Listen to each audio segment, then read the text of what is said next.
It's Mazzy and welcome back to the channel. It's been a long time since I wore one of my pork pie hats, years, but I thought it was fitting for this video. I want to talk about one album that came out in the last month or so, and that is a Tone Poet record. You know, the jazz series from Joe Harley, Kevin Gray cuts that come out on Blue Note every month or so, every couple of months, usually 2 titles.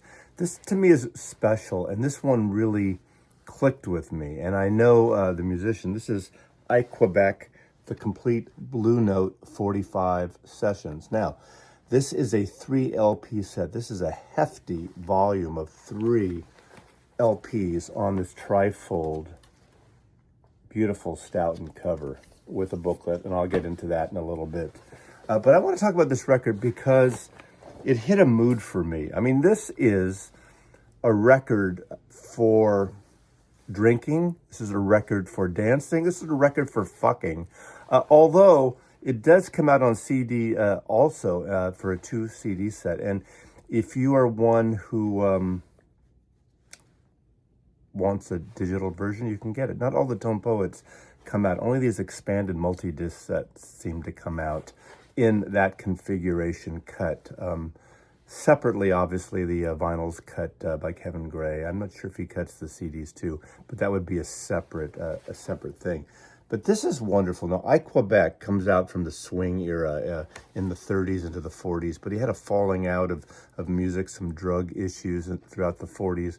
But he had this major comeback in the 1950s for Blue Note Records. And not only did he put out a series of great 45s, yes, jukebox 45s at the time, and beautiful records. He also became an A&R man, the A&R man for Blue Note Records. So really developed the talent and some of the recordings for Alfred Lyon and Lyons and the group at Blue Note Records. But I put this on, and it really hit me in a really beautiful way. Now, he's got this kind of breathy sound, very influenced by Coleman Hawkins.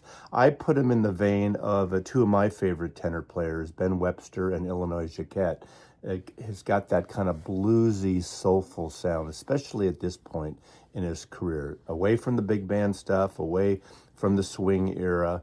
But this is soulful stuff. Now, if you're a rock and roll fan and you're careful with your blues choices and maybe it doesn't hit you, you're going to like some of this because there are those standard progression blues things throughout. Now, some of them are very loungy, some of them are very moody, some of them are more upbeat and everything, but this is a loungy, sexy, bluesy jazz album, and I think it's just gorgeous.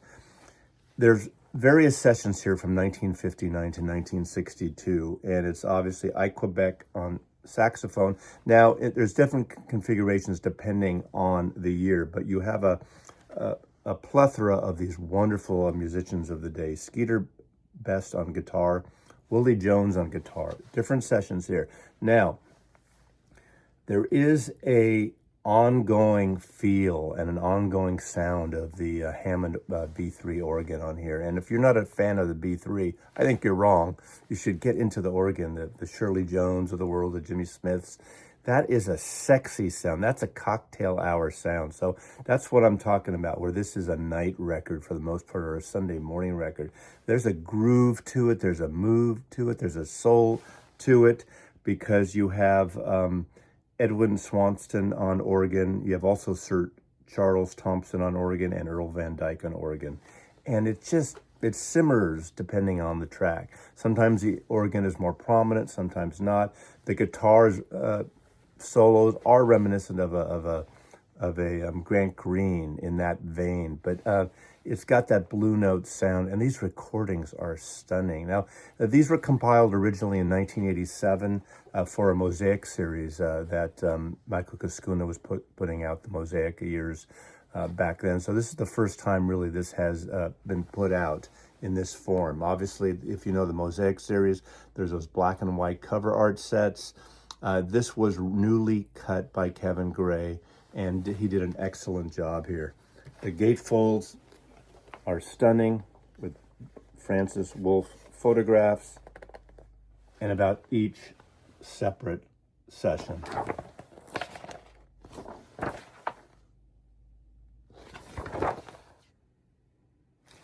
with his A&R work, he discovered artists like Dexter Gordon and Thelonious Monk, and just had a great ear for it. So really worked well with the other artists of the time and everything. As you go through this record, it's a wonderful mix of these blues, slow simmering pieces of music with the great soloist again of the Hammond organ, the guitar, and that wonderful kind of breathy saxophone, tenor saxophone.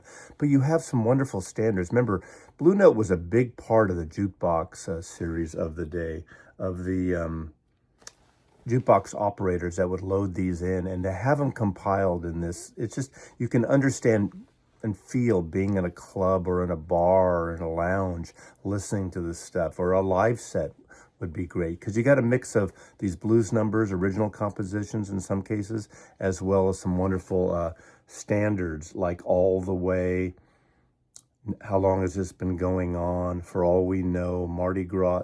This is stunningly beautiful music. This is sexy music.